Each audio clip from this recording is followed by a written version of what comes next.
Well, it's been a couple of years that our training academy is just right around the corner from here, and I've seen signs out here, advertising puppies for sale, and I don't know that that's necessarily illegal to sell puppies, but usually when somebody's selling puppies, it's a litter here or there that their dog, may have. But it seemed to me that this sign was up a lot. And so while we never really had full information to get in here, it's exactly what we did today, followed up on that information, and thankfully we're going to get these dogs out of this situation. Are these dogs inside or outside? It's really hot right now. Were they in AC? Were they enduring the heat? Oh no, they were outside, and they were he's got stacks of cages out there in the back that we've got pictures that we'll share with y'all. But I mean, pretty horrible situation that these dogs were in. They were all outside. Granted, they were in the shade, but right now, it's here in a little while, it's going to be 105 degrees in the shade. And when you're laying in your own filth, eating bread where, at best, bread that's a couple of weeks old, that's a horrible situation for any living being to be in.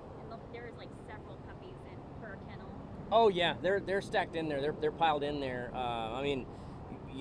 Some of these female, the mama dogs that are about to give birth, they're in there with other dogs, and I know that's not. I'm not an animal expert by any stretch, but I know that a mama dog can't give birth to puppies around other adult dogs and expect bad things to happen to those puppies as they're born.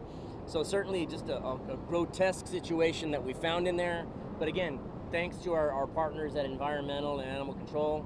They do a great job. They did a great job coming to us with this, and everybody worked together to get it done.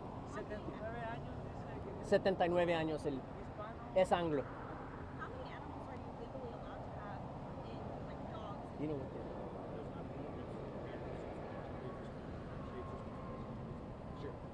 what? Well, countywide, there's not necessarily an ordinance on how many dogs that you can have. And look, if you live in the country, I live in the country, you're going to have more dogs than normal.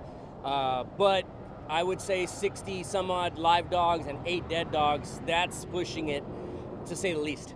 And certainly profiting off the misery of these animals is something that this guy was absolutely doing. There's no doubt about it.